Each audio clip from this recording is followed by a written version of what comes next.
जय हिंद दोस्तों, मैं हूं आपका साथी परवेज अहमद। आप देख रहे हैं द पॉलीग्राफ की खास पेशकश सीधा सवाल सीधा जवाब।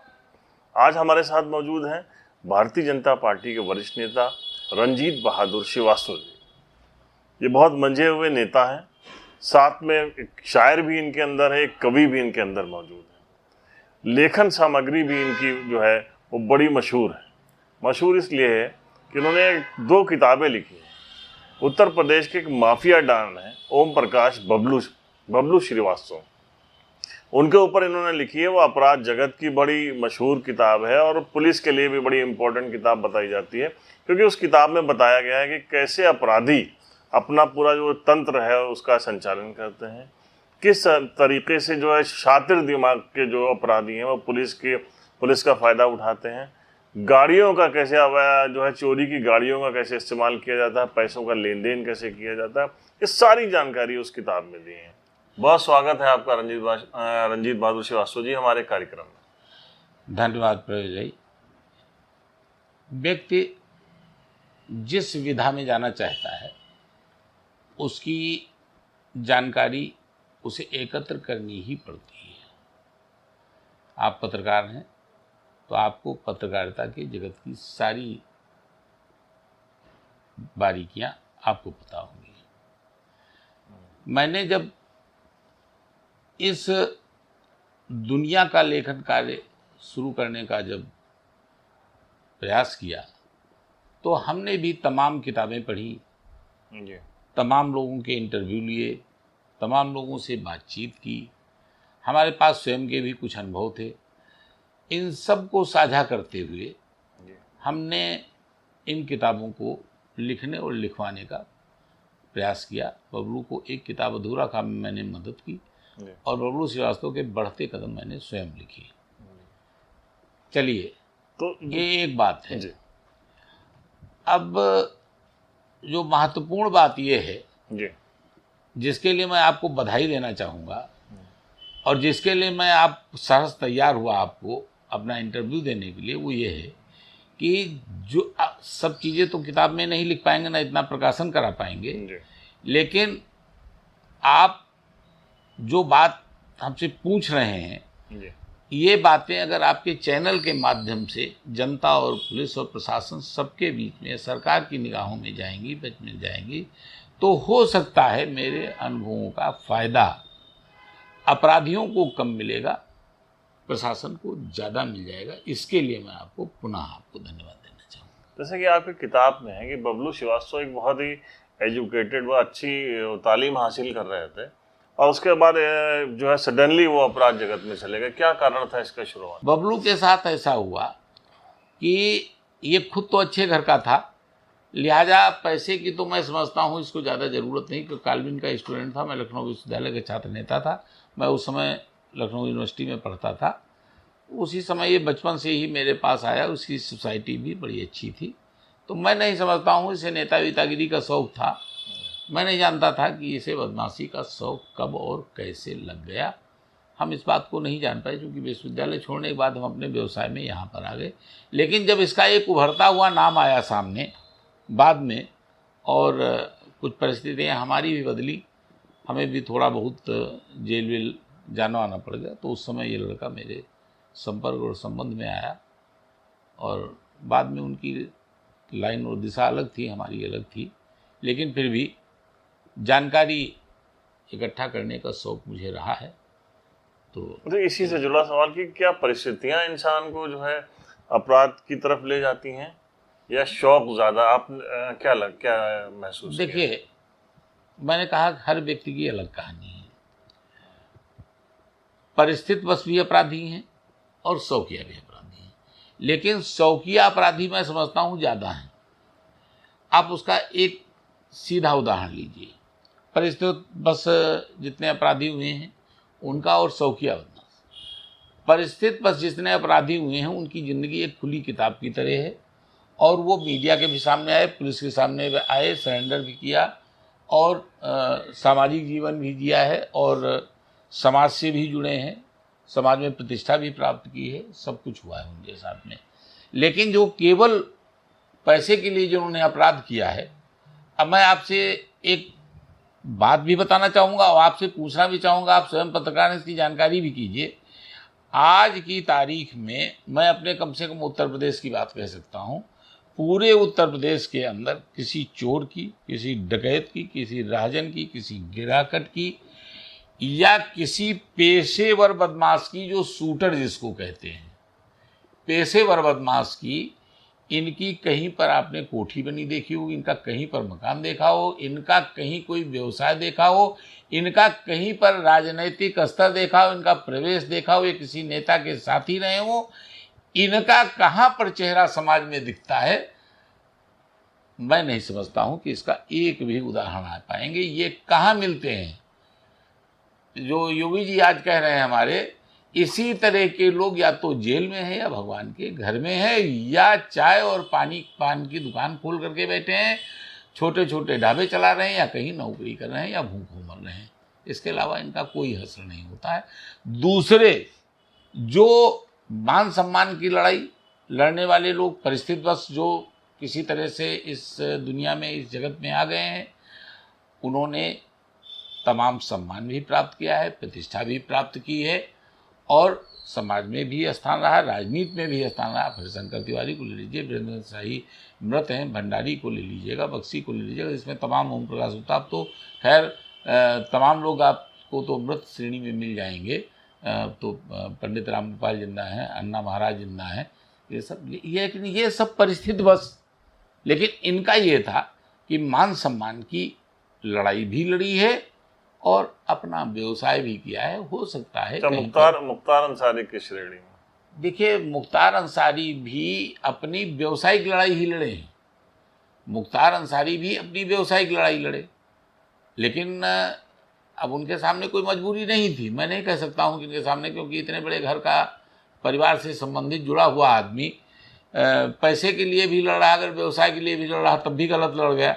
नहीं लड़ना चाहिए था, उनको कौन सी कमी थी, लेकिन कोयला खान, फलानी, ये धमाकी, ठेका पत्ती, इनको करना, उतना करना, अपने गिरोह को बढ़ाना, तो ये एक हिसाब से देखा जाए तो उनका शौक भी हो सकता है और दूसरे हिसाब से देखा जाए तो बात की इनकी मजबूरी भी हो सकती है। जब गिरोह और गैंग बड़ा हो जाएगा तो उसको पालने के लिए पैसा तो कहीं ना कहीं से आप लाएंगे ही लाएंगे। इतने अच्छे घर का लड़का बबलू श्रीवास्तव आखिर बाद में अपहरण के उद्योग करने के लिए क्यों मजबूर हो जाता है? इसलिए कि गिरोह का संचालन करना था। ये होता है।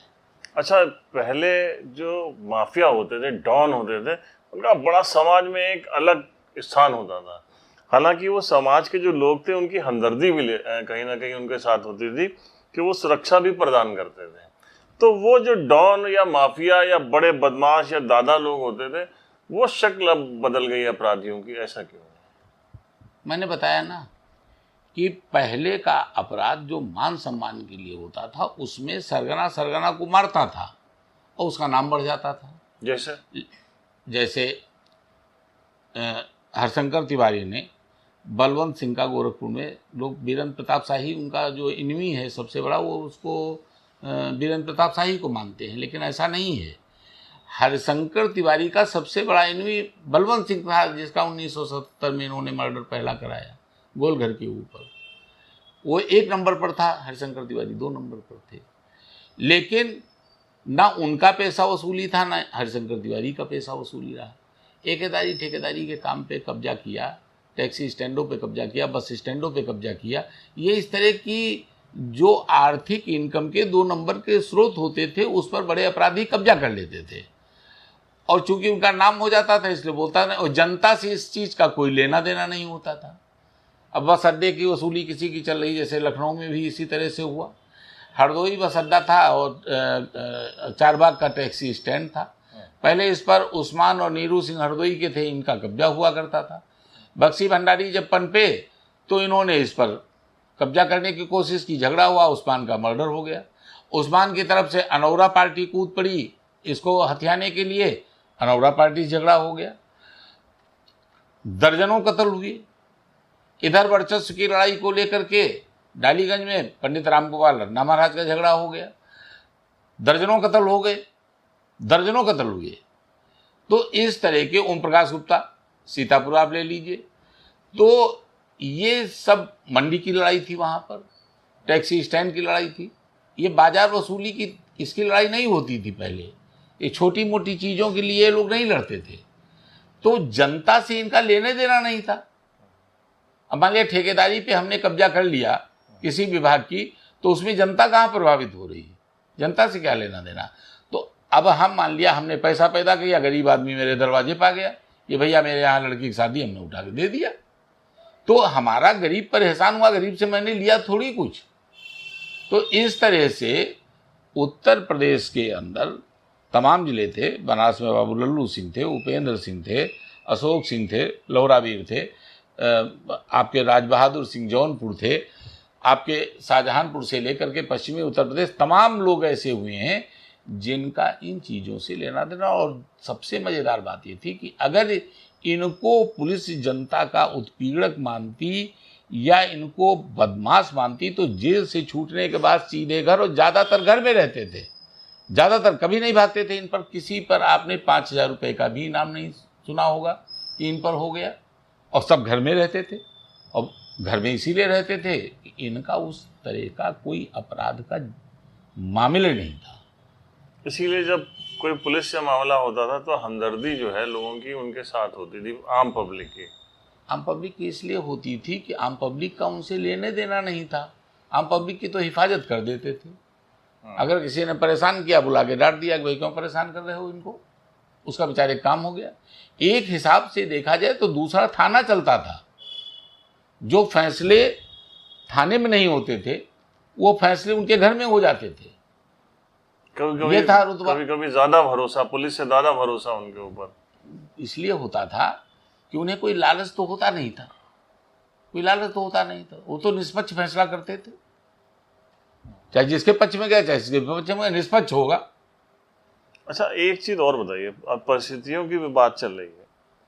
पहले ये भी होता था कि जैसे कोई भी हिंदू डॉन है या माफिया है तो उसके नीचे काम करने वाले मुस्लिम होते थे, या मुस्लिम है तो उसके नीचे।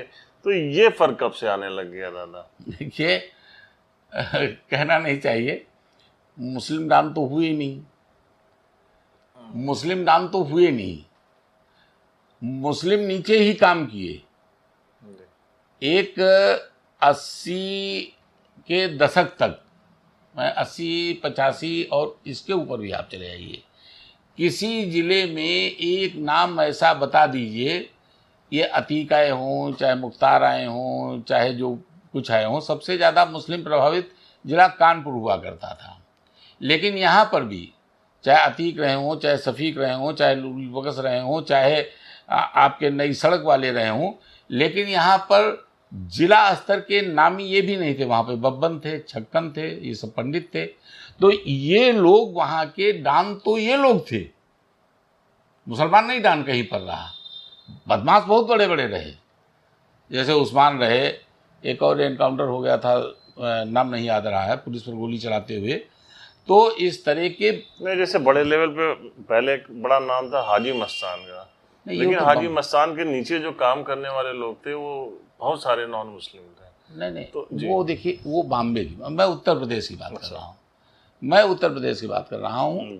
यहाँ पर मैं उत्तर प्रदेश के अंदर आप एक नाम ढूंढ करके लाइए, 80-85 मेरा तक। सवाल सिर्फ ये है कि जो डिस्क्रिमिनेशन है ये नहीं होता था पहले क्या? नहीं, हिंदू मुस्लिम की भावना नहीं रहती थी। मैं अपनी ही बता रहा हूँ, थोड़े से लड़ाई झगड़े मेरे भी हुए हैं, और दुनिया जानती, मुझे कहने में कोई संकोच नहीं है कि दुनिया जानती है कि हमारे दरवाजे पर स्वयं हमारी सुरक्षा में तमाम मुसलमान थे, और मैं जिन पर आंख बंद करके विश्वास करता था, और मेरे लिए वो आंख बंद करके कुछ भी करने के लिए तैयार रहते थे। तो हिंदू मुस्लिम की बात तो राजनीति में आई है। ये पहले बाराबंकी की अगर बात छिड़ी है, आपकी बात छिड़ी है, तो यहाँ की जो पृष्ठभूमि रही, यहाँ जो है ये माफियागिरी की शुरुआत कब से हुई, या शुरुआत हुई तो ये रंजिश से हुई, क्या कारण है इसके? देखिए, यहाँ भी दो तरह की, जैसे उसमें था वैसे यहाँ बाराबंकी में भी रहा। बाराबंकी में सबसे बड़ा नाम यहाँ पर अगर पहले शुरुआती दौर में अगर आया है तो यहाँ पर शहंशाह का आया, और शहंशाह का आया इसलिए कि एक अपराधी किस्म का यहाँ पर हनीफ हुआ करता था, जिसका जो सारे तरह के अपराध कर लेता था। उन्होंने उसने इनके भाई को पकड़ के ले जाके इसी जमुरिया नाले पे उनका सर काट दिया जा करके, इसलिए शायद सरकटा भी कह रहे हैं। हाँ, बच्चन थे, छब्बन नहीं थे जी। उसको मारने के लिए शहंशाह ने अपना दाढ़ी वाड़ी रखा ली कि जब तक मारेंगे दाढ़ी नहीं बनवाएंगे। उसके बाद फिर कई कत्ल वतल किए, लेकिन वो बचता रहा, बाद में हनीफ मारा गया। तो वर्चस्व अगर कायदे से देखा जाए यहाँ पर, तो वैसे तो मियाँ जानी भी रहे, वैसे यहाँ पर चौधरी मुख्तार भी रहे, कई लोग रहे, लेकिन बड़ा नाम यहाँ पर पहले शहंशाह का ही आया। और लेकिन तब कोई हिंदू मुस्लिम की थे नहीं, सिया राम शर्मा वगैरह थे, लेकिन बड़ा नाम इनका शहंशाह का ही था। और बाद में अच्छा, एक बहुत बहुचर्चित हत्या हुई थी बाराबंकी, और वो नाम था चंद्रपाल द्विवेदी। बता रहे हैं वो देवा से लौट रहे थे और क्रॉसिंग के पास उनकी हत्या हुई। ये हत्याकांड क्या था? इसमें सुना है आपका भी नाम कहीं से जुड़ गया था। मैं देखिए, मेरा ठेकेदारी को लेकर के उनसे थोड़ा विवाद था। अब वो तो एक लंबी कहानी है, मुकदमा भी छूट गया, लेकिन इनकी मुख्य लड़ाई ओम प्रकाश गुप्ता की थी सीतापुर वालों से। अच्छा। तो अब हत्या हुई, देवा तिराहे पर हुई, और बड़ी दुस्साहसिक घटना थी। पुलिस की मौजूदगी थी, पीएससी की मौजूदगी थी। अच्छा। उसके बीच में वो मारा गया। और जो आप हिंदू मुस्लिम की बात कर रहे हो, तो उस घटना में जो मौके पे पकड़े गए थे 2 लोग, एक गंगाराम था, एक पुत्तन खां था। अच्छा। तो अगर मुझको भी मान लिया जाए कि मैंने मैनेज किया तो उसमें भी मुसलमान था, अगर ओम प्रकाश गुप्ता ने मैनेज किया तो उसमें भी मुसलमान था। तो लड़ाई तो 2 हिंदुओं की हो सकती थी। तो आपसे विवाद कहाँ शुरू हुआ था इसका? नहीं, हमारा तो ठेकेदारी को लेकर के था, और ठेकेदारी को भी लेकर के नहीं था हमारा। तो अब वही मान सम्मान स्वाभिमान की बात है, ये तो पूरा बाराबंकी जानता है। यहाँ एक लड़का हसनैन था, अब भी है, हसनैन हैदर अब भी है जी। इसने रजिस्ट्रेशन कराया था। ये ठेकेदारी का एक टेंडर खरीदा इसने। चंद्रपाल अपने किसी को ठेका दिलाना चाहते थे, इसके हाथ से न सिर्फ टेंडर छीना और एक थप्पड़ भी मार दिया। मैं स्टूडेंट लीडर था, नई उम्र हमारी भी थी, हालांकि शादी हो चुकी थी। मेरी गलती सिर्फ इतनी थी कि इनको थप्पड़ मारने के एवज में दूसरा जब मारते मैंने इनका हाथ पकड़ लिया। वो इनको बड़ा नागवार गुजर गया कि मेरा हाथ पकड़ने की हिम्मत रंजीत में कैसे हो गई। बड़े माफिया थे वो, उस वक्त बड़ा नाम हो चुका। कई कत्ल वतल में उनको सजा याफ्ता थे, सजा वजा हो चुकी थी। खैर, किसी भी मृत व्यक्ति के लिए कोई बात नहीं कहनी चाहिए। और बस केवल इतनी ही बात पर वो मेरे पीछे पड़ गए। तो लड़ाइयाँ तो खैर उनकी बहुत थी, जाहिर सी बात, उन्नाव में मर्डर था, फलाने थे, खैर वो सब पुरानी बातें हैं। लेकिन हिंदू मुस्लिम की बात तब नहीं थी। फिलहाल कहने का मतलब ये है कि हिंदू मुस्लिम की कोई भावना तब नहीं होती थी, सब सबके साथ रहते थे। और आज भी एक चीज़ मैं आपको बता दूं, बहुत बड़ी बात मैं बता रहा हूँ, आज मुख्तार के साथ ज़्यादा हिंदू है और उनके अपोजिट ब्रजेश सिंह के साथ ज़्यादातर मुसलमान मिल जाएंगे आपको। ये भावना कम से कम इस जगत में ये भावना नहीं। हाँ, नहीं। तो ये बताइए कि जो आपने अभी एक शब्द इस्तेमाल किया था, राजनीतिकरण, क्या जो अपराधीकरण का राजनीतिकरण हो गया, उसके बाद से ये भावनाएं ज़्यादा पैदा हो गई, या ये पैदा की गई इस फायदा उठाने के लिए राजनीति का? देखिए, अब तो परवेश भाई आप भी जानते हो कि राजनीति का एक मजबूत आधार भी यही हुआ जा रहा है। अब राजनीति में समस्याएं, प्रॉब्लम्स, उनका निराकरण, योजनाएं, अब इन चीज़ों का तो अभाव चल रहा है। जी। अब तो एक सीधा सीधा आसान सा रास्ता है कि अगर हमारा इतने में ही काम चल रहा है जनसंख्या के आधार पर, तो हम काहे दुनियादारी पढ़ने के लिए चले जाएंगे।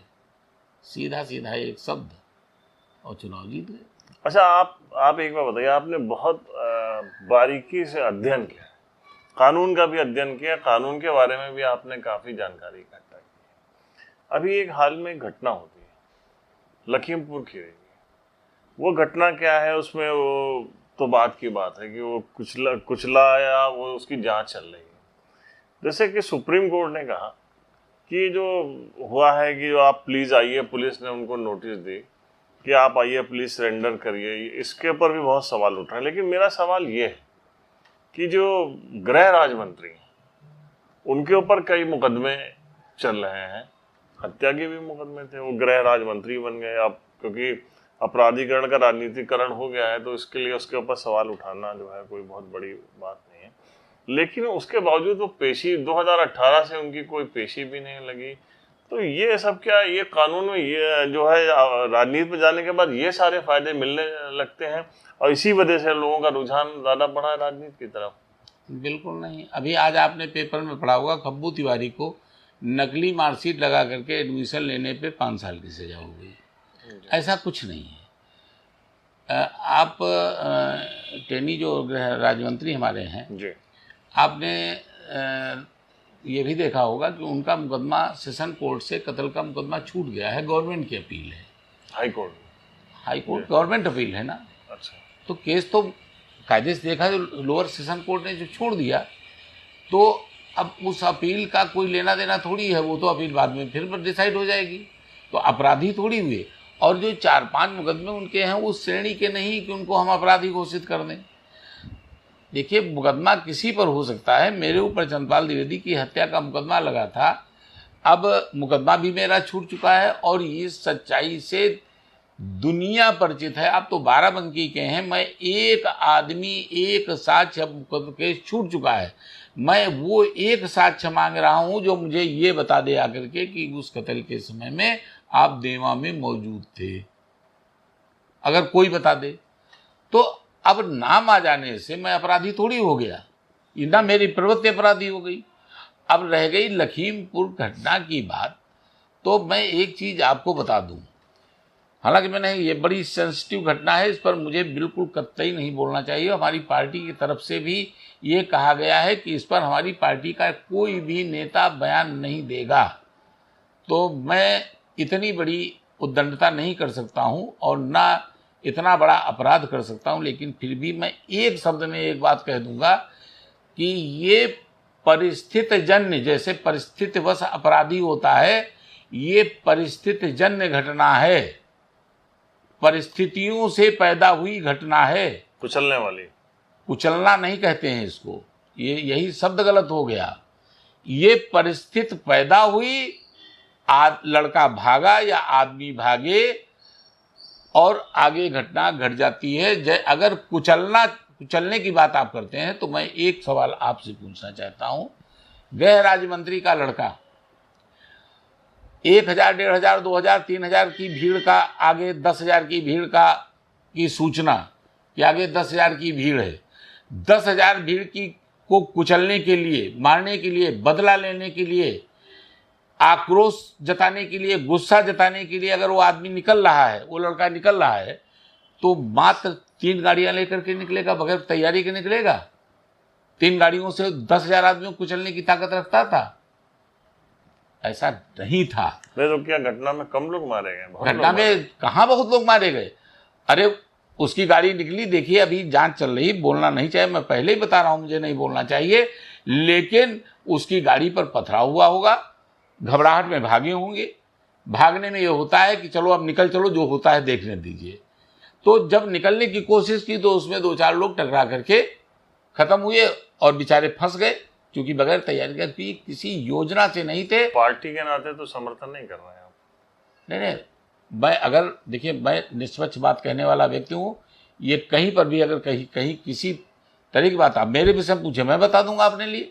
मैं इन बातों पर ना अपना कभी मैंने बचाव किया है और ना मैं किसी का बचाव करता हूं, लेकिन जो जैसा है आप खुद ही सोच लीजिए। क्या 5,000, 1,000, 2,000, 3 आदमियों को कुचलने का प्लान करने वाला व्यक्ति, कुचलने की योजना बना करके निकलने का व्यक्ति, चाहे जितने आवेश में हो, 3 गाड़ियों से चल देगा? अच्छा, आपकी बात सही, हम थोड़ी देर के लिए आपकी भी बात मान रहे हैं, लेकिन एक बात बताइए, केंद्रीय गृह राज्य मंत्री जैसे महत्वपूर्ण पद, और घटना भी जो हुई वो इत्तेफाकन हो सकती है या बचाव में हो सकती है, लेकिन उससे पहले इतने बड़े महत्वपूर्ण पद पे बैठा हुआ इंसान कह रहा है कि उस दिन मुझे काले झंडे दिखाए थे और मैं उतरा नहीं, अगर मैं उतरता तो मैं बताता कि मैं क्या हूँ, और आप मेरा इतिहास पता कर लेना, तो वो इतिहास कहीं ना कहीं अपराध जगत से जुड़ा हुआ नहीं बता देखिए, रहे हैं। बात कहने के भाव हो सकते हैं, जबान है, ये लिखा पढ़ी नहीं है। देखिए, आप पत्रकार हैं, आप लिखते हैं तो आपका डॉक्यूमेंट्री प्रूफ होता है। हम बोलते हैं। अब ये मीडिया आप कवर कर रहे हैं तो ये प्रमाण तो हो जाएगा, लेकिन बोलने वाला आदमी कितना जबान पर नियंत्रण रख पाता है, लिखने वाले में और बोलने वाले में थोड़ा सा अंतर आ जाता।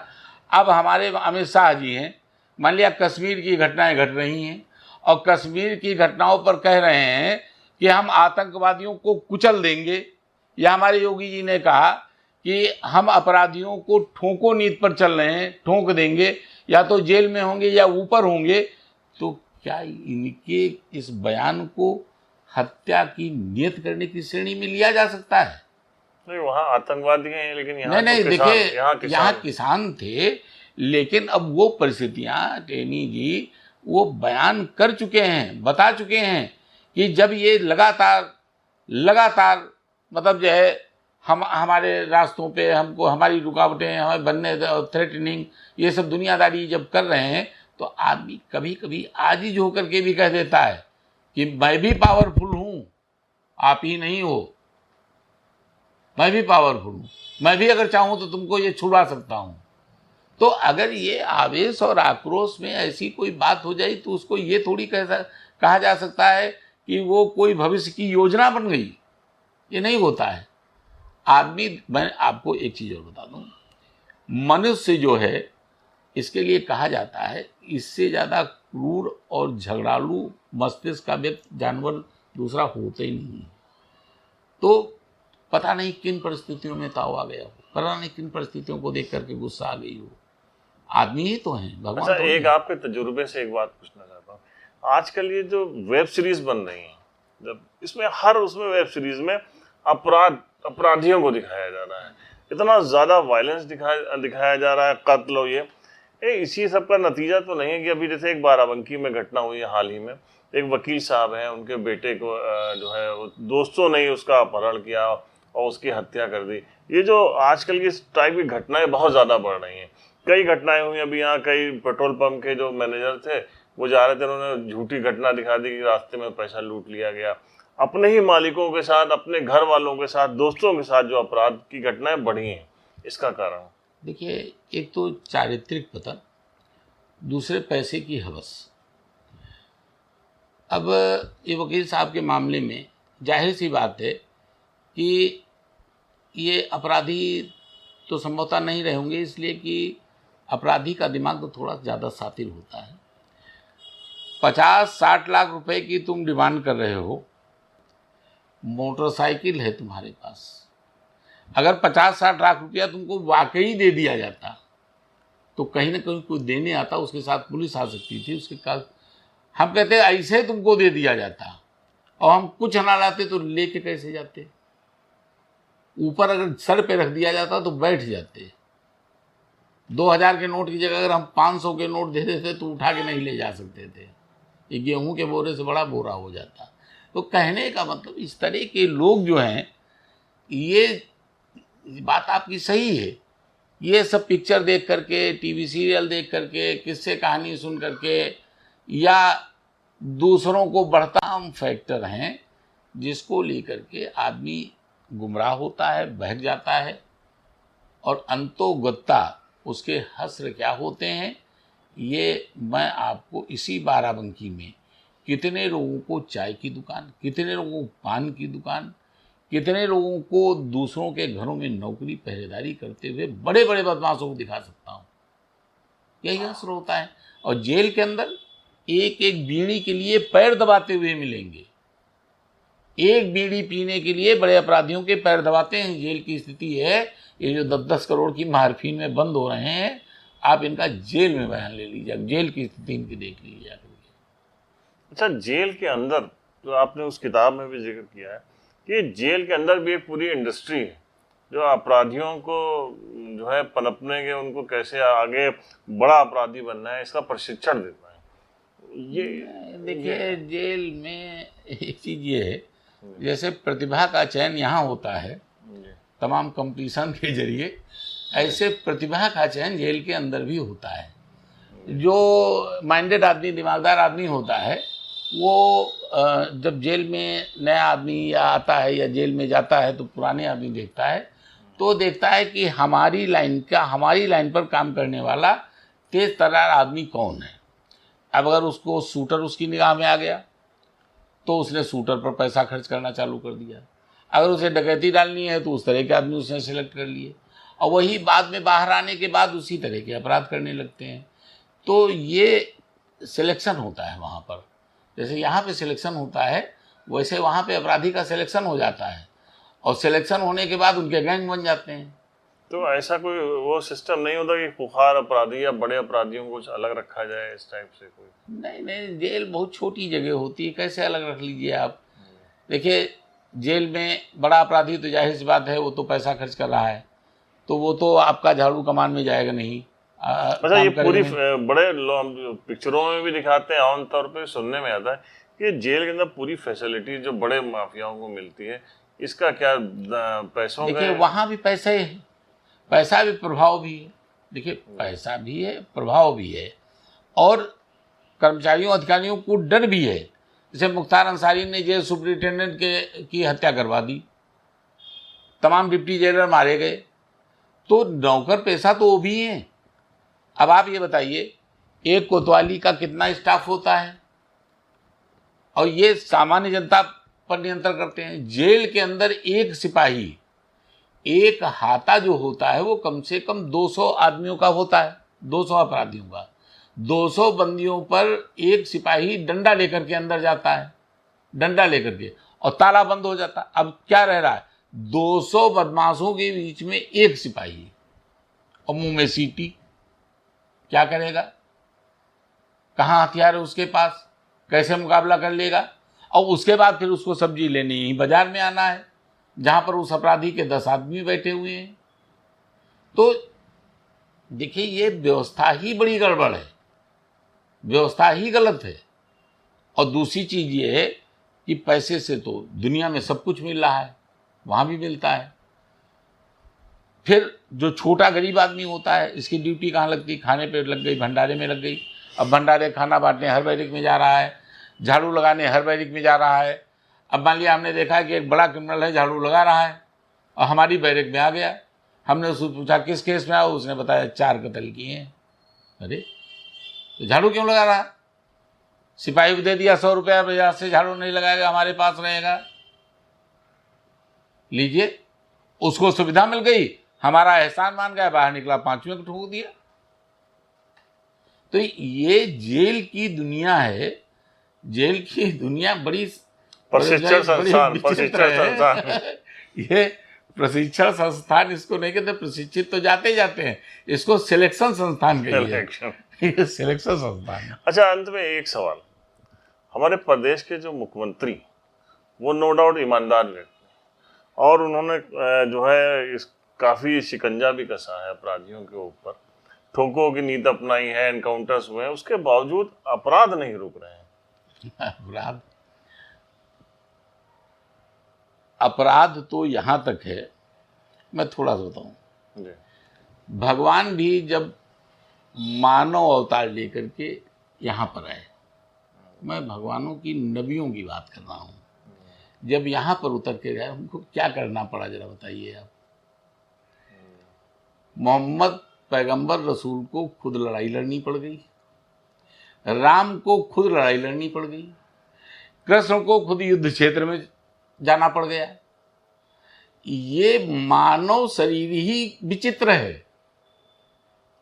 तो जब यहाँ पर भगवान और देवता मानव शरीर में, मानव रूप में आने के बाद नहीं बचते हैं, तो फिर जो असली मानव है उसको क्या करिएगा आप?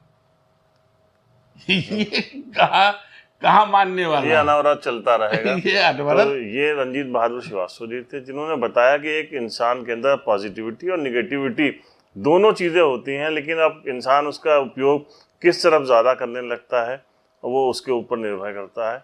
बड़ी अच्छी बातचीत इनसे रही, बहुत जानकारियाँ हमने हासिल की। आप हमारे शो में आए, आपका बहुत बहुत धन्यवाद। धन्यवाद।